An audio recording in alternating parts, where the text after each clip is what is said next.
Hi guys, मैं हूं Ayushi and welcome to Law Digest. This video is in continuation of a series where we are going to discuss most important questions on Constitution for the purpose of your law entrance exams. In case you don't want to miss future videos on these topics, what you can do is you can subscribe to this channel and press the bell icon for regular updates and automatic notifications as and when the video gets uploaded. Now let's start with the first question. It says who will decide on the issue whether a bill is a money bill or not. That issue will be decided by the Speaker of Lok Sabha. That is the correct answer. Now for example, if in this the option was Speaker of Rajya Sabha, then you must know this, that there is no body called as the Speaker of Rajya Sabha. It is only the chairman or a vice chairman for Rajya Sabha and a speaker or a deputy speaker for Lok Sabha. Let's see the next question. Next is how many members can the president nominate to Rajya Sabha? So we all know that total 250 members are there for Rajya Sabha. 238 are elected and 12 of the members are those who are nominated by the president.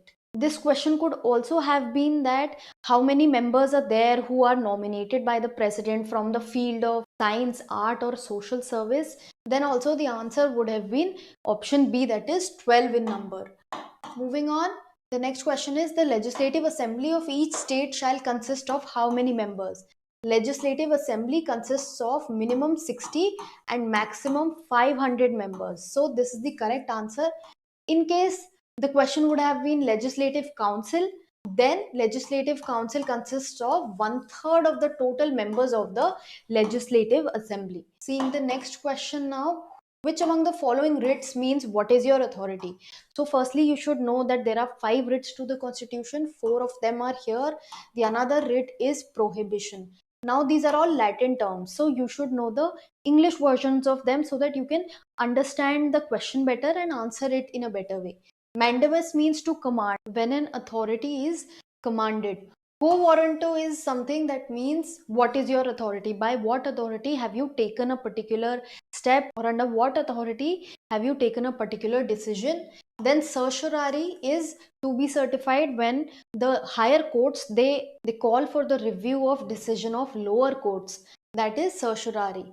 Habeas corpus is two letters have the body, which actually prevents illegal detention and calls for the body before the court, and prohibition is to stop. So these are the 5 writs that you must know about. Question 5 speaks of which of the following articles provides for right to property. Now initially right to property was a fundamental right under article 19(1)(f). Now this has been amended, and also article 31 has been amended through 44th amendment. Article 31 provided for compulsory acquisition of property. Both these articles have been abrogated, now they do not exist.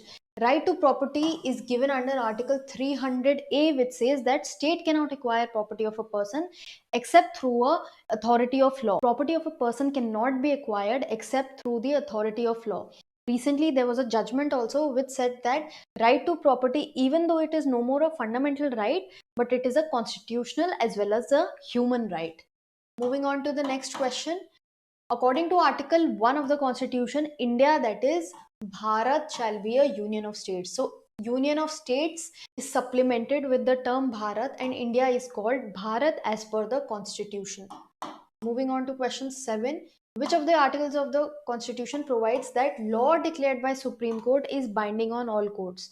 So any law that is declared by Supreme Court is binding on all courts under Article 141 of the Constitution. Article 129 is something that provides for that Supreme Court is a court of record. Now this question could also say that under which article does the Supreme Court have the power to punish for its contempt? Then in that case Article 129 should have been the answer. These are two important articles with respect to the Supreme Court and you should be aware about them. Moving on to question 8. Which of the following does not constitute the electoral roll for electing the president? So to elect the president, elected members of Lok Sabha, Rajya Sabha and Legislative Assembly are taken into consideration. Elected members of Legislative Council do not form a part of the electoral roll of the president. Then moving on to question 9.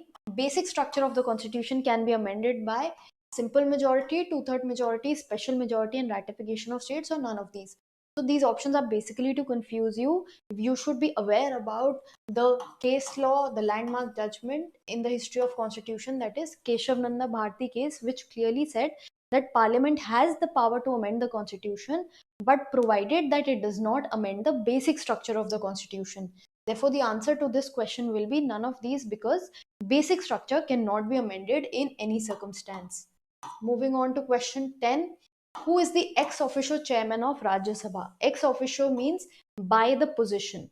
So it is the vice president who is the ex officio chairman of Rajya Sabha. With this, we come to the end of this video. I hope you were able to grasp some important concepts and questions. Although questions is just a form of practice, you should and must have basic and fundamental knowledge about the law or the area, the section that you are attempting questions on. In case you are looking for study material in order to attain conceptual clarity with respect to the laws, then you can have a look at our material on our website www.lawdigest.in. And in case you have any queries with respect to this video, you can mention the same in the comment box below.